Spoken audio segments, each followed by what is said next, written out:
Hi friends, welcome back. This is Ann, author of the blog hiddenfarmlife.com, and today I have two dishes that you will be proud to put on any holiday or everyday table, so stay tuned. The first recipe I'm going to share with you, it's called, most people call it stuffing, but here in South Central PA we call it filling. It absolutely could be considered probably a Pennsylvania Dutch dish. It's pretty heavy, but we really like it, so I will show you what you need to make this dish. This is a pretty simple recipe. It just has a few ingredients and it's pretty easy to pull together. In my roaster I have about 2 loaves of store-bought white bread. You can use wheat, you can use homemade bread. That will make for a denser filling. You do want your bread to sit out. If it's fresh, you want it to sit out and get some air to it, and I toss it every once in a while to make sure that all of the pieces are getting some air. Your bread, actually, the older it is, the better it will be, because then it will hold its shape. But for the most part, we've just torn this into pieces and we try to make them, you know, roughly the same size. You can also buy bread that's already been cubed in the store, but not only is it expensive, but I don't mind doing this, and my kids actually enjoyed pulling the bread apart when they were little. You're gonna need approximately 1.5 cups of diced onion, and I just chop this by hand, but you know, you could also put it in the food processor. I have here 3 or 4 ribs or stalks of celery. I've also included the leaves because there's a lot of flavor in the leaves, and I tried to chop this approximately the same size as the onions. We're gonna need some eggs. It will depend how dry your bread is, how many eggs you will use. Usually with 2 loaves of bread, a minimum of eggs I use is 6. We're gonna need 2 sticks of butter. I know it sounds like a lot, but we do have 2 loaves of bread, and salt and pepper to taste. So let me show you how I pull this together. So I'm going to use my cast iron. I just love cooking in cast iron, but you by no means have to have cast iron. I used to do this in a regular frying pan before I inherited all of this cast iron. So I'm preheating the pan and it feels like it's warming up pretty well. I'm going to take 1 of the sticks of butter that we had set aside, and I'm going to chop it up into pieces. This will just help it melt faster. And I'm going to add that whole stick of butter to the pan, and I'm going to help that along just by moving it around. My pan is on medium right now. Your stove, obviously you know your stove best and what temperature will work best. I just need to melt this, and it's melting pretty quickly. So once this is melted, we are going to add our veggies, the celery and the onions, and I will be back with that. So the butter is all melted. I'm going to go ahead and add all of the celery and all of the onion. We're going to add both of those at the same time because we want them to cook at the same time. And I'm just going to stir those around and make sure that they are evenly coated in the butter. I still have my pan on medium, but on this Viking stove, the burners do run hot, so I may need to adjust that. Just watch. You really don't want your vegetables or butter to take on any color, like a brown butter. You want them to just saute and become just tender. You don't want them to be mush, and you don't want anybody to crunch down on onion or celery, because that's never pleasant as far as I'm concerned. So we're gonna let these saute for about 5 minutes, and we'll be back to check on them. It's been about 5 minutes, and you can see the onions are starting to become a little bit translucent. I literally do taste this to make sure of the softness. So at this point, before they're all the way done to the way I like them, I'm going to add about a teaspoon of salt, and then about the same amount of pepper. Now you can adjust this to your taste and your family's taste.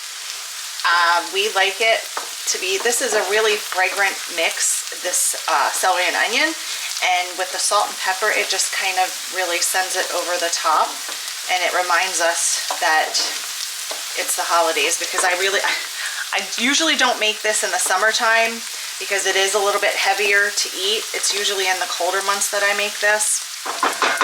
So let me give this a little taste.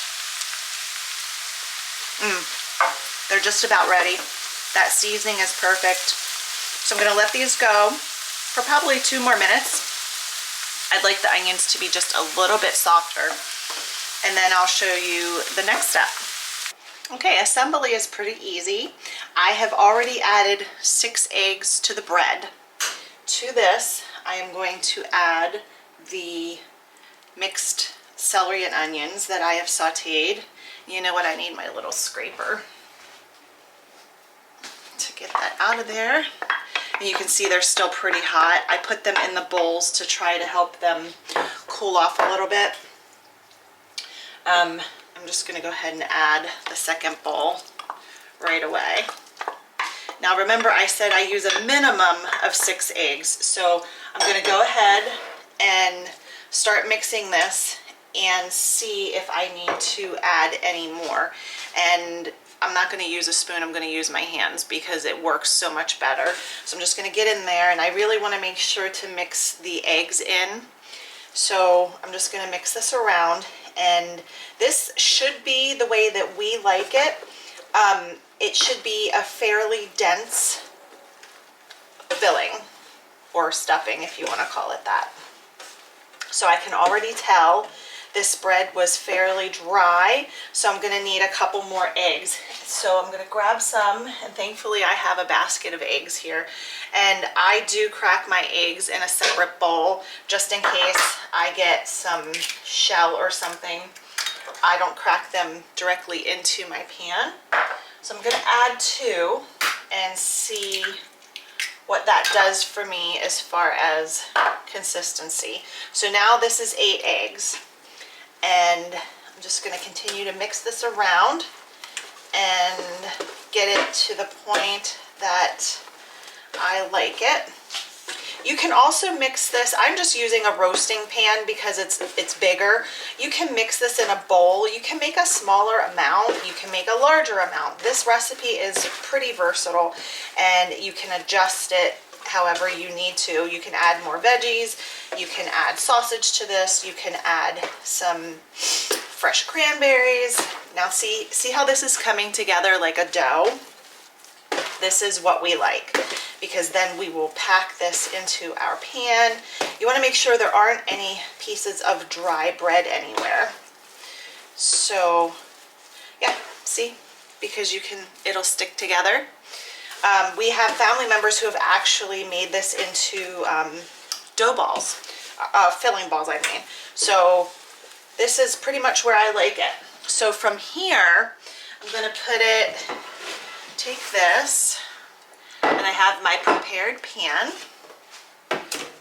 That other stick of butter that we had, I used some of it to butter this pan. So now I'm just going to add all of this filling right into this pan, and it's really going to get packed in. This is a 9 by 13, and like I said, we like it dense, so I use a smaller pan. You absolutely could use a larger pan and it would be a slightly drier filling, but this is how we like it. So I'm just going to take this and push this down into the pan, making sure that it's pretty level. And then I am going to leave that and show you what's next. That second stick of butter, I put it in the pan that I used to saute the onions and celery, and I melted it, and now it is going to go over right across the top. I'm going to drizzle it all over the top of our filling, all of it. And then I am going to cover the pan with a sheet of aluminum foil, shiny side down. I'm going to wrap that around, and I'm going to bake it in a 350 oven for 35 minutes. And then once the 35 minutes have gone, I'm going to take the aluminum foil off and bake it for another 10, maybe 15 minutes, just to get a little bit brown on top. You do not want the bottom to be overcooked, so you have to watch it. You know your oven. So I'm gonna get this into my oven and I'll see you when it's done. The filling slash stuffing is out of the oven. It smells amazing. It's a little bit warm yet. I let it cool off, but look at this. It's so nice and golden brown. I have a plate because of course we have to do a taste test. So I'm gonna cut a little section here, and I wanna show you, you can see how dense this is. This is so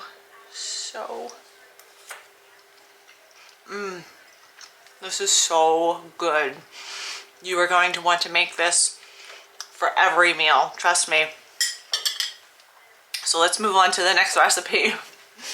The next recipe I have to share with you is good old mashed potatoes. These are going to be light and fluffy. I like to cook mine in an Instant Pot with the optional basket that comes with it. You do not have to do this if you do not have an Instant Pot. You can cook these on the stove just like you always have. I am using our homegrown potatoes. There's a mix of red and just plain russet white potatoes. You can see they're pretty dirty from being in the garden. So I am going to wash them, and my husband likes potatoes with the skins on in his mashed potatoes, but I am going to make sure that they're all okay to do that. And if not, we will be peeling them. Like these little baby potatoes, I'm not going to peel these. I'm just going to give them a really good wash and chop them up. I am going to make sure that I chop them all up roughly the same size. I'm going to use about 1.5 sticks, yes, of butter, salt and pepper to taste. And if you have regular milk and the people you're feeding and in your house can tolerate regular cow's milk, that's great. I'm using almond milk. I'm also using heavy cream and or half and half. So that is the gist of what we need. So I'm going to go ahead and wash up my potatoes and get those chopped up, and then I'll show you how I process them in the Instant Pot. One thing I did want to mention before I peeled all of these potatoes, if your potato looks green like this, and I don't know, can you see that? You see how this is all green? That can be toxic. So what you want to do is go down, and you see how that it's got that green ring. You want to go down as far as you have to until there's no more green, and then you can use your potato. But you don't want any, you really don't want to have any green at all on your potato, whether they're white or the red. So I just wanted to mention that before I chop these up. So I'm going to do that, and I'll show you what they look like in the Instant Pot. Okay, in my Instant Pot, this is an 8-quart. You can also do this in a 6-quart, but you won't be able to make as much, I don't think. I have my Instant Pot turned on. I have the insert in here, and into the insert, I don't know if you can see, I have added 1 cup of water, and I have my handy dandy little basket. I'm gonna go ahead and put that into the Instant Pot. And then I have my peeled, washed, and cubed potatoes that I'm going to add to the little basket. And this is approximately 5 pounds of potatoes that are in here. So what we're gonna do is everything's on. I have my seal in the lid, and I'm going to place the lid on, lock it. I'm gonna put the button to seal, and I'm going to choose pressure cook, and I'm going to select 7 minutes. I have to bring it down. Some of the models have a steam button on them. This particular model does not. So I'm going to do pressure cook on high pressure for 7 minutes, and I'll see you back here when they're done. While the potatoes are cooking in the Instant Pot, I have put 1 stick and I believe 2 or 3 tablespoons of butter into this pot, and I have melted it. And what I'm going to do now is make brown butter. And if you've never had brown butter on anything, you've been missing out. It just adds a little something to whatever you use it with. I also wanted to mention I am using salted butter, and basically brown butter, you're browning the milk solids in the butter basically. So what you want to look for, you can see there are no solid like pats of butter. The white part is the solids, and then we're just going to watch it. It'll start to foam up, and then if you move that foam aside, you'll be able to see the brown bits, and then you'll also be able to smell it. It smells almost nutty. It has like a nutty quality to it, and this shouldn't take long. I'm on low medium. I'm going to turn it up to just about medium, and I'm sure if I'm quiet for a second, you can hear this. You can see it starting to foam up. I'm just moving that out of the way, and this should brown very quickly. I like to keep it moving just so that I know when to turn the heat off. I don't want to make it black, just brown. And it does add a little bit of, oh, it's just such good flavor. So it's starting to get a little bit darker, and it'll turn very quickly, so you're going to want to watch. And if you can hear, the bubble popping has gone down. This won't take but another second. I'm going to swirl it a little bit. And you can see it's starting to turn a slight caramel brown. And then it will go from that to a darker brown, which is why you want to watch it, because you don't want it to be too dark. Now see, here's the foam. It's going to foam up really fast. And then you'll see that foam start to get darker. Oh, there it goes. See, it's starting to get brown. I'm gonna swirl it, and that's it. We're done. Turn your your stove off.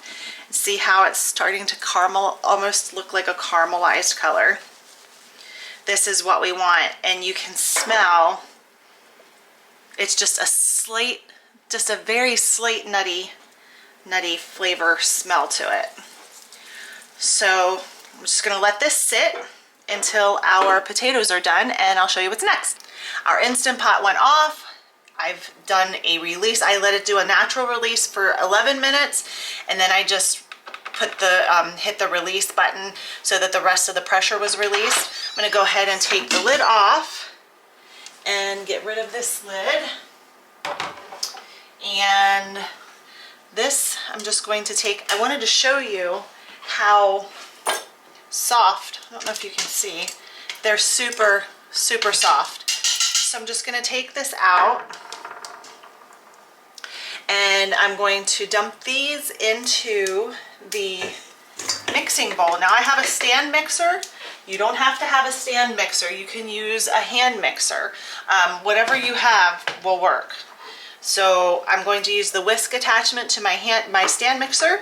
I also have, I wanted to show you, the brown butter. See how that caramelized even after we took it off of the heat? I'm going to go ahead and add that to the potatoes. All of it. I will get in there and scrape the last little bits of that out. And then I have warmed, I did not boil, I have warmed my almond milk, about a cup, and a half a cup of heavy whipping cream. I'm not putting anything cold in here. This is all warm. Now with this amount of potatoes, we may need to add more. If so, you know, we will.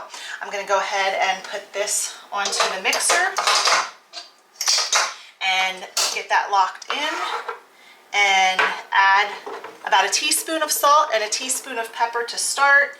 As you know, as I've said before, I go according to taste, and potatoes can handle a lot of salt. So I'm going to go ahead and get this mixed up. You don't need to hear the mixer, and then I will be back to show you the end result. So once you're finished whipping you can see, look how light and fluffy and creamy these are. These are so good. I'm gonna go ahead and put these in a serving bowl and get them ready for the table. I like to serve these potatoes in a nice big bowl. It's oven proof, so if I need to make them ahead of time, not too far ahead, but a little bit ahead of time, I put some butter pats on top and I can put this in a warming oven and they will stay for at least an hour or more. But look at that. Oh, that butter is just gonna drip and melt all over the place. Oh, we cannot wait to eat these today. Let's do a little taste of these potatoes. They are so creamy and light. The brown butter just adds so much to these potatoes. It just takes it to another level. You could absolutely do this with just regular melted butter. You don't have to do the brown butter. I'm always experimenting and trying new and different things, and the brown butter just took it to another level for us one time. I can also do a video on what to do with leftover mashed potatoes. That would be awesome. I have a good one. So here we have it, 2 dishes that you can get ready and done for your holiday table or your any day table.